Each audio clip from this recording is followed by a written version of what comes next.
Hey, everybody, and welcome to this episode of the Westwood Living podcast. I am with Dr. Graham and Christina Stetson. You may know them as the world travelers who go around each month and provide some great content for us with the modernized places to see. Graham, how are you doing this morning? Very well, sir. How are you? Fantastic. I'm happy to be here. Christina, what's happening? Not much. It's a beautiful day. It is. We rolled in here. We're in the back office, Graham's office at Modernize, which is right here in the center of Norwood. And can I give some history before we start hopping into this? Go ahead. So I met Christina before I met Graham, came in here for a meeting. It was, I believe, spring, early summer of 2025. And it was actually Christina's idea to come up with this travel column, which I immediately fell in love with because I'm like, wow, great content, really cool, something I don't have to do, fantastic. And I was shocked because you said, oh, I asked if I could write it. And you said, oh, you'd write it too? And I'm like, absolutely. I'm excited. It's been really cool. So the concept, which is a great play on words, is that Graham and Christina love to travel. And every month they're giving us a different article that is titled The Modern Eyes Places to See. I mean, come on, how perfect is that? That was very well thought out. It was fun. I think it was a collaboration that worked out. So off the top of my head, I'm going to try to remember some of the places we've been, and this is in no particular order, but we've literally been to Plymouth, we've been to Los Angeles, we've been to North Adams, Massachusetts. You had the great fortune of going over to Italy, so we've seen a couple of articles about Italy. I remember one from Naples, Florida. I think I've gotten us up to about like 6 or 7 at this point. 6, 7, like that. My kids will enjoy that. But did I miss any? Can you think of any other place that you've been that I didn't remember? Providence? Did you go to Providence? Providence. New Haven, at Plymouth? Portsmouth, New Hampshire. Portsmouth. Oh, that was a fun one. Yep. Yeah. What I love about the Plymouth one, Graham, you could talk about this, is that it was your mother, correct? My grandmother. Your grandmother. Yeah. Okay, so grandma goes down to the Plymouth, what's it officially called? Plymouth Patuxent now. Right, and she was originally there when? 1947. Come on. Like The when it was year it opened. opening. Yeah. And so suddenly the tour guide stopped giving their tour and started asking questions, right? Yeah, and my grandmother will always be happy to tell people exactly what was going on. You know, chickens running around everywhere. It was a bloody mess, buildings still under construction. But yeah, she had fond memories. I mean, how cool must that be for her to be able to go back to a place so many years later and see how it's evolved and then begin to understand the historical significance. So these are the little nuggets that you get when you read the Modernized Places to See. But the opportunity today is to learn more about your business, kind of your passion for eye care, eye health. Everybody has a different approach to it from who sits in a seat like yours. So I'll start with you, Graham, as the doctor, and you and Christina work together. Obviously, Christina more on the marketing end of it, and it's a big partnership, and you've bitten off a big piece here in Norwood. Give us your thoughts, Graham, about how it started, your passion for eye care, what took you down this path. Well, I originally came up with the idea for my own practice because I wanted to be able to provide the appropriate level of care that I felt that each patient needed. And I didn't feel that was necessarily possible for any number of reasons at various places that I had practiced before. And I also have a passion for educating people and for promoting the field of eye care because it's, I would say, neglected, but I think it's just a lack of understanding and information that the public has about eye care and its actual implications. And so, I educate my patients and I hopefully educate future doctors in the importance of this field and, the implications on overall systemic health.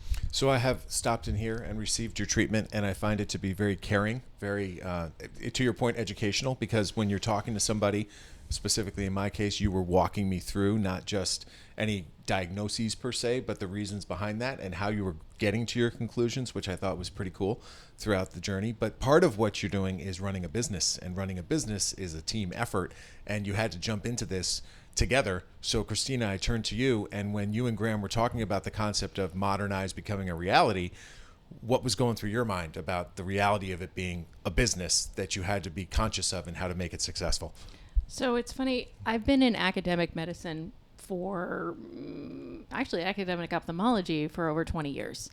So I've seen every way to run a clinic and every way not to run a clinic. And being a non-medical person myself, I see it more from the patient's perspective. So as we were putting together the idea, putting together the team, everything had to be better.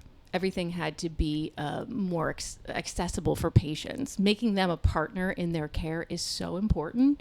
That's part of what the education is, because people that appreciate what's going on are more able to engage in the process. And our team here is one of the best I've seen because they really do care. And we hire nice first. And it really shows in the team. And that was an early decision in our strategy to make it a better practice, a better experience for everyone. No pun intended, but your storefront is also very eye-catching.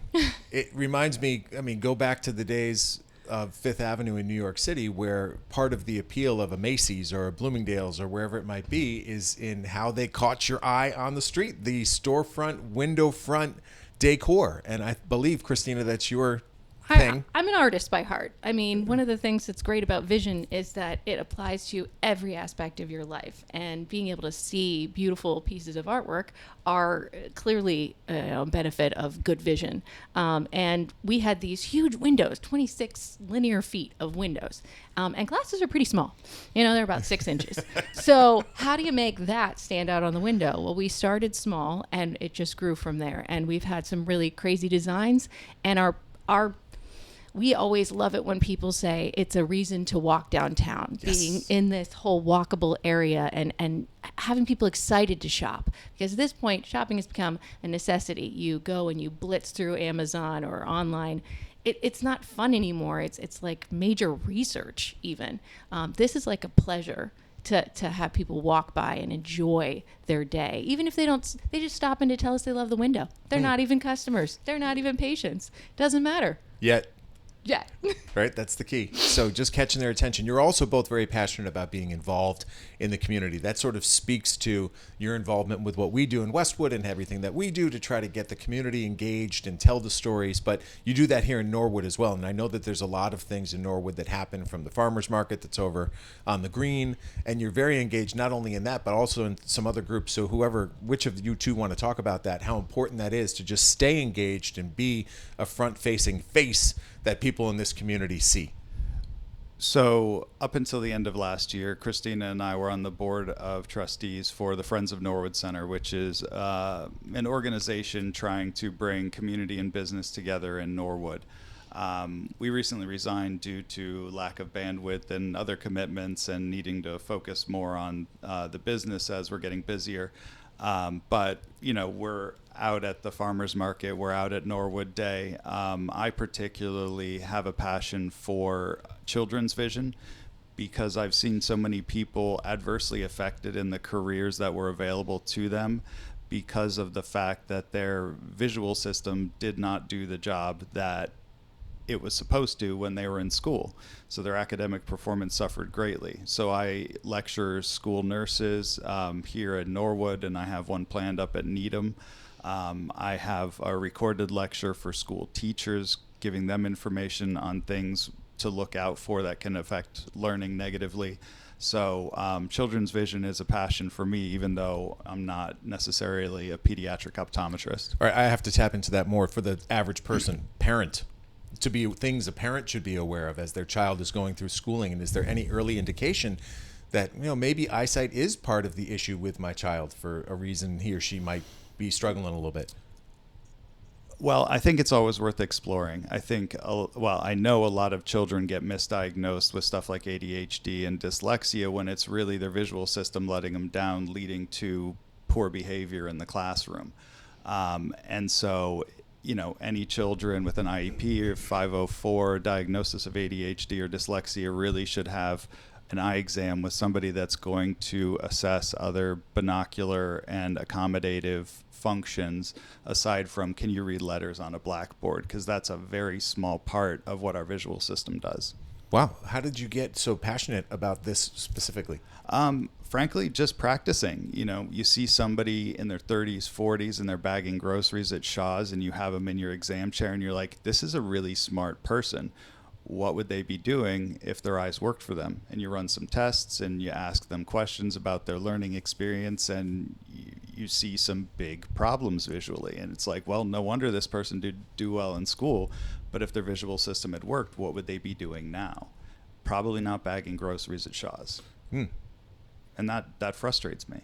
And the other thing to know is that kids don't know what vision is. They don't know that they're not seeing well. They don't know that their vision isn't up to par. They see what they see, and they can't communicate that to an adult necessarily. So sometimes going in to get an eye exam, you can pick up on things that the kid goes, oh yeah, well, I've never been able to see the board. It's always been blurry. It's like, okay. Sometimes it comes down to knowing where your kid's sitting in the classroom. If they're sitting all the way in the back in one class and their grades are suffering, but they're really good in other classes where they sit closer to the board, that could be an indicator. Wow. All right. I didn't get your take, and I wanted to backtrack a little bit on the community engagement, because you're a big part of that as well. As Graham's running this practice, you're the one who's thinking about how we're going to get engaged with the community. Where does that come from? You're passionate about it, and what have you learned about it? So there is something wonderful about this part of Massachusetts. People are so friendly. We're from the Midwest. I'm from the Midwest originally, and I gotta say, it still takes the cake being in this area. People talk to each other. People care about each other. That's one of the reasons we love being in downtown, this walkable area, is because we're an active and visual part of the community, and we try and match that. Being engaged in the library, through my women's group, we do Women in Business. We do a whole series of lectures through the library. We've done outreach to the community, and it's something where we're helping each other. We're being the support system for each other, and in some ways bringing those ideas, if you will, to the greater world. Very cool. Congratulations. I'm impressed. You're like me. Very similar. I mean, it's that same kind of drive that you just want to bring people together as best as you can. I do want to pivot a little bit to one of the great opportunities you had to enjoy Villa Monarca, which is the villa that's run by the Esposito family. And we know the Espositos, having told their story in the magazine a few years ago. Dominic, very passionate in his work with the Opioid Spoon Project. And then we had the chance to talk, Dominic and I, last summer about this villa that they have in Tuscany. And among the things he said, and you should be happy to know this, is he said to me, he goes, and you have that couple who writes that travel column in the magazine. He goes, you think they'd want to come to the villa and write about it? I'm like, I think we could probably arrange that. So ultimately that did happen. And I just want to get behind the scenes about what that experience was like, because that's really coming a bit full circle, where it's like, by the way, you probably didn't know you were signing up for this, but how about a trip to Italy? I actually remember that conversation with you and said, wait, is that a question? Wait, do you want to go to Italy? What? Will they? Yes, absolutely. Give us a moment. That was incredible. I mean, there is no real words to describe it, unfortunately, because that's what we're here to do. But it comes down to just feeling, again, a part of the community, feeling engaged. It's like we picked up and moved to Italy for the week. You went to all these local spots, you got to all these local characters, the sort of inroads that you don't make on a vacation because you're only there for a week, and you might see somebody at the grocery store or whatever once or twice, but you don't actually get to put down any kind of roots. And I feel like we left a couple of roots in Italy. Yeah, you can go back. Yeah. Oh, absolutely. I think Dom and Monica did an amazing job of curating a series of activities and events that other guests at the villa could experience, so that we were able to see how they've leveraged their social capital in making a bunch of great connections and friends that allow them to give their guests a heck of a lot more than, here, go plop down in a villa, you're on your own. And they have great staff. Gabriela is the property manager out there, and he is fantastic. He's concierge, he's maintenance, he's friendly, he's just a great guy, and he's the interface out there at the villa. And I'd go there again in the heartbeat. I just go to harvest olives. That was a blast. Oh yeah. Well, no surprise, when you got back, the first thing Christina said is, I think this is more than one column.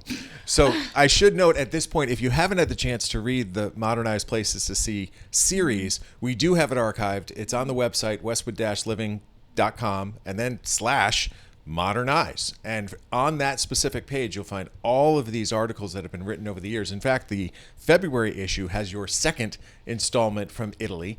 You probably can't even remember exactly where we are because we're always on a cycle like, what's next, right? You've already had your next trip. You're already writing your next column. I'm writing the next one, so. So the February issue is the second column from Italy specifically, and I think there might even be more, but they've been very insightful. I truly enjoy just the way in which you write it, where it's, places to see, things to do, places to eat. It's very simple reading, because when you think about how people read a publication like this, it is short snippets. They have short periods of time. So I appreciate that formatically. When I get it every month, I'm like, perfect. What's next? What's on the agenda for travel before we get to the what's next on the business? What are you thinking? So we do have a couple of episodes planned. One of them may be a collaboration, actually, the first of it, our kind, with one of our patients who is going to share their travels with us. So it's modernized places to see. It's not necessarily Graham and Christina places to see. So that will be in Peru. We also have one planned for New Orleans, Denver, and another Italy article coming your way, because again, there was just too much to fit into the word count, and we didn't want to lose out on a lot of the great things that we were able to see over the week. Yeah, it was a very busy week, and outside of the villa, we traveled quite a bit in the Tuscany region as well as Rome. So there's a lot still to come. All right, let's talk about future of the business. Ever changing. It ultimately is healthcare, which is at its core unpredictable. So how do you look ahead? How far are you allowed to look ahead? A vision of 2 years, a vision of 5 years? What, Graham, is your vision for where you see Modern Eyes? So in the next 2 years, we're likely to add another doctor here, expand the number of patients we can see per day. Within 5 years, I would imagine we'd have at least another office open in the area. What I've tried to do is to develop a model of eye care that is efficient but superior to most other eye care you get, where you're pretty much just checking somebody's prescription, which to me is the smallest part of what I do. So I'd like to be able to promulgate that idea and spread it out so that more people could receive quality eye care at a cost similar to other practices in a manner as efficient as other practices, so that people can really get the care that they need for their eyes to work as well as they need them to for their entire lives. Love it. Graham wrapped that up pretty well, but from the other side, where you're looking to build and market and get out front facing, what do you see as the keys moving forward? So the key for me is to, basically just get folks to recognize that having blurry vision might actually be the best thing that happened to you, because you go in, you see an eye doctor, you could catch something. A lot of things do not have symptoms to them. So going in to see an eye doctor, whether it's us or someone else, is something I always recommend. In fact, when folks say, "Oh, I just booked an eye exam, I would have rather come to see you," I said, "No, it's good. Go get your eyes checked. Wherever you get them checked, get them checked. We'd love to take care of you, and we'd love to show you what we can do. But honestly, vision is 80% of your perception of the world. Protect that at all costs, and we're here to help you with that." So the steps to take are pretty simple. You want to visit the website, which is mymoderneyes.com. Go there today, check it out, get to know the staff a little bit better. Otherwise, come check out the window, 696 Washington Street, right in the center of Norwood. And I'll give both of you one last word. Any final thoughts for the people as we wrap it up? We're so excited to see you. I love it. And we're excited to help you. That is Dr. Graham and Christina Stetson, the owners of Modern Eyes, which you should know more about now that you've taken a couple minutes to listen to our conversation.